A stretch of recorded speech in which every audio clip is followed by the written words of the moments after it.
Alright, I'm back with Plants vs. Zombies, the original, not replanted. This time around, I will be finishing off the first stage of the game and actually doing the entirety of the second stage of the game.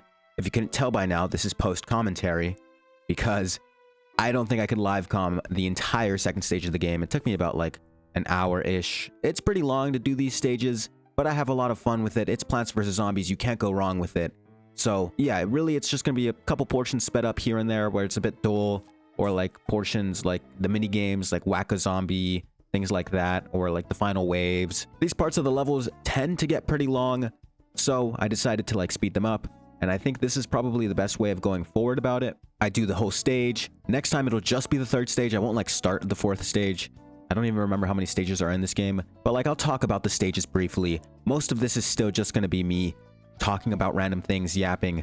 For example, one of the recent games I've been playing, or started to play because I've had it on my library. It's one of those games that I bought on Steam, and it's just been rotting my library, thinking about like, wow, that seems like a pretty good game. You know, I bought it, obviously it's probably good, but I just never played it. And the game is Song of Saya, which is a visual novel. It's one of the classics.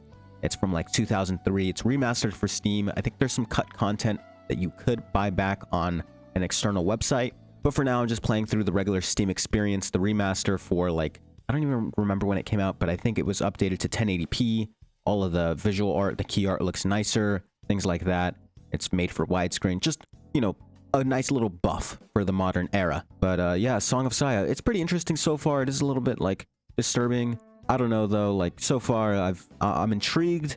I haven't seen anything too crazy. But then again, you know, it's a visual novel. I don't really get through visual novels too easily because I am just sat there reading a book, essentially.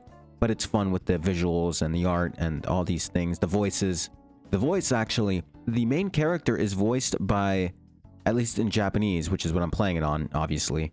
I don't even think there's an English dub for the game. But the point is, the main character is voiced by the same guy that voiced Akihiko in Persona 3. And I instantly recognized it. He said like a certain phrase, which I think Akihiko says in the exact same tone. He used the same tone for Akihiko, and I was like, oh my god, is that Akihiko? I had to look it up. I couldn't find it at first, and then I like confirmed it, and it was in fact Akihiko's Japanese voice actor. But yeah, as I was saying, some of this is just gonna be like me like talking about some of the key highlights of the levels, like you know, oh, I got this plant, oh, I was using this plant, oh, I did this here, did that there. And like some of the gameplay is already going on in the background, but a lot of it's just like not really too interesting to highlight. So I'm really just talking over the gameplay. Realistically, I'm watching the gameplay live as like a bit of satisfying background video. I don't really know how to describe it. You know, when you're watching like TikToks and it's got a story in the back, but you've got Subway Surfers gameplay. That's essentially what this is at this point, because there's nothing really to highlight in the gameplay. If you've ever played Plants vs. Zombies, you know what I'm doing in the game. You know what it is. I place the plants, I place the sun, I collect more sun, I place new plants, strategically place them. Oh, I need to place a cherry bomb. Oh, I gotta do this. Oh, gravedigger, whatever. You know, all these things. If you've ever played the game once in your life, you know exactly what I'm doing. The game doesn't change that much, aside from like new plants and like maybe new strategies. I'm very excited for the pool one because I think that's when you get both the Gatling pea and the like tiki one, so that you can like shoot fire peas. It's really interesting. But yeah, anyways, speaking of Plants vs. Zombies, I've seen a lot of people stream and play the replanted version, which is like no shame about it, obviously. You play the latest version, it's made for modern machines, I understand it. But I feel like some of these people who replay the game, or maybe even played Plants vs. Zombies for the first time with the replanted version, just don't understand like the difference. Like it's not like massive, okay? Let's make it one thing clear. The remaster is not bad. It's a decent remaster. It's just everything around the remaster, you know? Not to mention the fact that the remaster feels soulless. A lot of the times, that's how remasters go, and it's like, it's just bound to happen for a lot of remasters. They update the graphics, they add more polygons, and they call it a day. But like, for Plants vs. Zombies, it's a bit special, you know? I mean, the community around Plants vs. Zombies is pretty tight-knit, I think. I used to know someone in school who played Garden Warfare like a lot. They played a lot of 2, 3 came out, they were super excited for it. And even if they were a little disappointed by it, they still like stood by it. You know, it was their game, and it was cool to see someone like so invested into a game like that. And that's just kind of what I see the Plants vs. Zombies community as. Like, they're really like passionate about their game, as most other communities are. But like the fact that the remaster was just so soulless and like almost didn't feel like the original, like it didn't have that charm that the original had. Obviously it's newer and it's already been done because it's a remaster. It's not going to have that exact same charm no matter what, but like the music with the whole like chord version of the song playing the entire time, it makes no sense, you know? There's supposed to be like some tension with the music here and there. I don't get what they were thinking. I mean, I could honestly expect it from a company like EA. I play one of EA's games almost every day. I play FIFA in some regard almost every day, whether it's the current Ultimate Team for the current game, or it's like I'm playing a year-old game on career mode, or I'm playing the modern game, the current game, career mode, or I'm playing like an 8-year-old EA game, career mode. I play a lot of EA games. Most of them are FIFA. I've dabbled in things like Madden. 2K is not EA, but it's pretty similar. But at the end of the day, EA is just like, they're so bad. I don't know, like, I get why. You know, they're a billion-dollar company, multi-billion-dollar company, I think, at this point, and they buy a lot of things. And I think EA actually themselves were just bought by someone in Saudi Arabia. I think they've been buying a lot of things, and it's like, it's up in the air. Will this make EA, for example, like FIFA, will it make it a better experience, or will it make it worse? I don't know. The point is, EA as a company, you never can trust them, like no matter what. Like I was saying, I've played EA games for years, and I've played the games that made them the most money, which means they treat those communities the worst. You make them money, and they don't care about you. They know you'll just keep lapping it up. And as much as I'd like to say that we don't do that, like I've bought every FIFA game for the past 5 years, I think at this point. I bought every game from 21 all the way up till 26 at this point, consecutively. Even if I didn't even play it that much. For example, FIFA 23, the last technical FIFA, I played like maybe a grand total of 25 hours of that game. And I bought it. Like I bought that game. I didn't buy it on PC, but I bought the game. And I just almost never played it. It was just kind of there. Now, I mean, I can try to justify some of my other purchases like 22 and 24 and even 25, all of which I've put hundreds of hours into. But it's still, I'm just buying it. You know, I go against my word. I think EA doesn't care about this game. They've shown that time and time again. I'm just not going to buy it anymore. But EA knows that the way someone like me, and really the entire player base of FIFA, is going to think, it's like, hey, but I need a new football game with updated rosters. I need this. Like, it's exciting. The format of FIFA is good. Ultimate Team format has been good forever. And EA know this. They can just keep doing the same thing over and over again, and no one will complain. Because it's updated with new players, new transfers, new this, new that, new promos. That's all they need to do. And I'm going on a really long tangent about EA and FIFA and Ultimate Team and how much money they make. But the point is, EA have failed Replanted in multiple ways. Not just with the more than likely AI use in some of the updated textures. I mean, some people argue that it's not even AI, it's just straight incompetence, which might be worse, in my opinion. It's like, how can you get it so wrong that people start to believe that it's AI because you've made so many mistakes? So yeah, in conclusion, EA is not a great company. The remaster, Replanted, is not great, but there's nothing wrong if you want to play it because it's made for modern systems. Absolutely nothing wrong with that. I implore you. I mean, this game itself is pretty hard to play on modern systems. It's a bit strange. It's janky. It plays in 720p, and you have to download a mod to even play it in widescreen. But, you know, it's still fun. Anyways, enough about Replanted, although it is very, very related to the gameplay. I don't really have much to talk about Plants vs. Zombies related other than Replanted. That is the whole reason I started playing this game again. One thing I would like to mention about this game, though, Plants vs. Zombies, whether it's Replanted or not, this game is a lot easier than I remember, but to be fair, I'm only through the first 2 stages. I don't know, this game is just like, it's a lot easier than I remember. Like, of course, the last time I played this, I was like a child, literal child. So I'm not surprised that my strategical sense was not developed enough to play this game properly. I just remember the second stage being so hard. Like, I remember being in agony trying to clear the second stage. Thinking like, oh my god, I get like no sun. The shrooms suck, even if they're free. I used to think, like, I actually hesitated putting the fume shroom down because for whatever reason, as a kid, I remember it sucking really bad. Just because it has a shorter range than like the pea shooter. I think it has like a 3.5 tile range instead of like a pea shooter's infinite range. And I remember as a kid, like the first time I got the little sniper shroom, I put him down at the front because he was cheap. and it said he had like infinite range. I was like, oh my god, I'm gonna just put him down like a pea shooter. And then the first zombie got like within 2 tiles and he just became useless. And I was like, what has happened? As if like the entire description didn't tell me like zombies close equals no shoot. I don't know. I just obviously I didn't really read too much as a kid. I was just happy-go-lucky, you know, click, click, click. But yeah, I was humbled really quickly. Anyways, yeah, so the game obviously feels a lot easier than I remember because I have a much more developed brain at this point. I read some of the descriptions sometimes. I know how most of the zombies work. I know how most of the plants work at this point.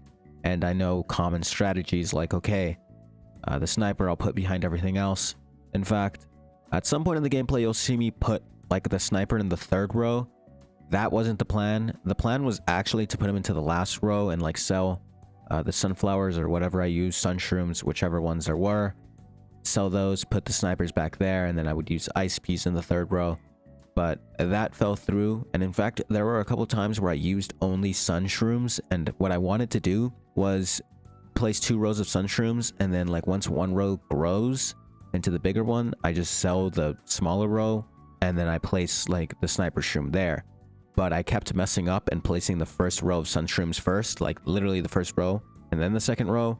So the first row would always grow before the second row, which meant like I'd have to get rid of the second row, which isn't optimal because then the sniper shrooms have no cover. The point is I messed up, and the sniper shrooms are supposed to be a lot further back, but it worked out in the end because they never got scared. At least I don't think they ever got scared within the normal gameplay. So that was cool.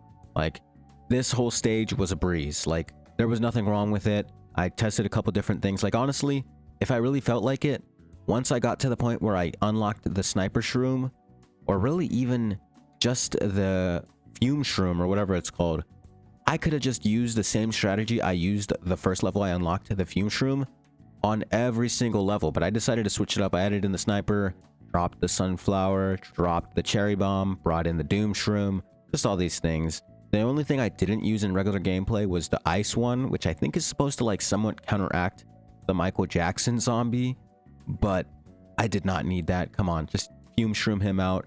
You get penetration with fume shroom, it's fine. But yeah, like most of the gameplay you'll see, it should be like super duper sped up. I don't know how much I'm going to speed it up, but I'm going to try to fit this all within like 20 minutes. Even though there's about like an hour and a half-ish of gameplay, I'm going to try my best. Squish it all down into like 20 minutes, speed ups here and there, blah, blah, blah. So it should be completely fine in terms of time. Like, I'm not going to make you sit here and watch me talk about either random stuff or my Plants vs. Zombies strategies for like over 20 minutes, because 20 minutes is honestly kind of cutting it close. I'm not going to lie.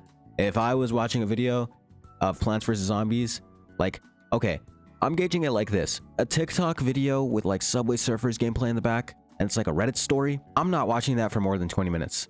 Because after 20 minutes, I'll realize like, oh my god, I've spent like way too much time on this TikTok, and then I'll check, and I'll realize that the TikTok is now 30 minutes long, and I'm like, okay, I'm not watching the rest of it, I don't care. But at the same time, if I got to 20 minutes at that point, I think I would just like thug it out and go like, I've got 20 minutes in anyways, I might as well finish it. But if like a video is like 15 minutes, I'm not even gonna notice that it's 15 minutes long because I'm invested in the story, even though I'm not really telling stories here. I'm talking about random stuff. The point is, like, I'll be invested and I won't click off because 15 minutes.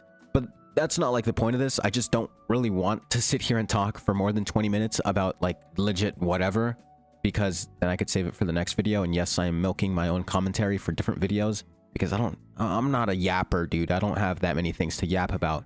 Like, I could talk to you for ages about like Destiny, but I'm not going to sit here and talk about Destiny 2 or Destiny 1 on a Plants vs. Zombies video, despite the fact that I have a lot to say about that games, I guess, but I don't even play the game anymore, so I don't really know if what I'm saying even makes sense to the modern Destiny player.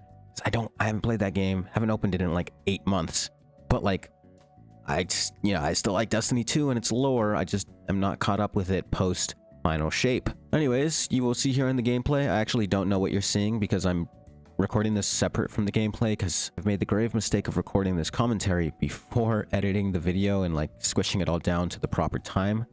So I don't know what's going on in the gameplay. I'm not even watching the gameplay. I'm staring at this audio track that keeps going up and down because I'm speaking into the mic. but hopefully the gameplay looks good. You know, hopefully you can appreciate my pro strategies, although there are a few times where I panic and don't look very pro, to be honest, but I never suffered a lawnmower, at least I don't think, within this gameplay, so that's always a positive. No lawnmowers used up until pool.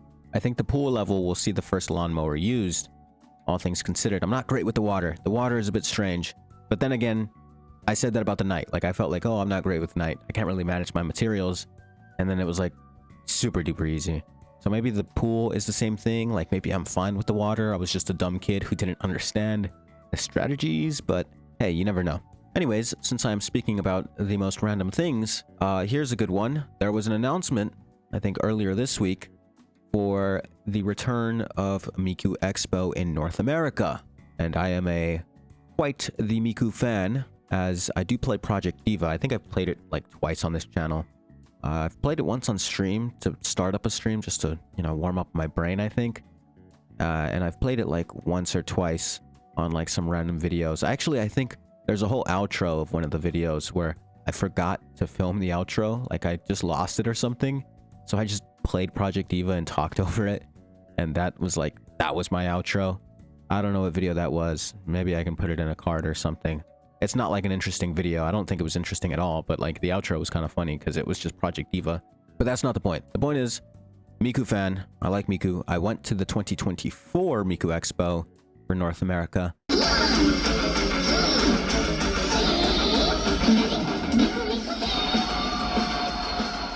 That was pretty cool. You know, obviously, slight disappointment. They ran out of light sticks. I didn't get one. I was very sad about that.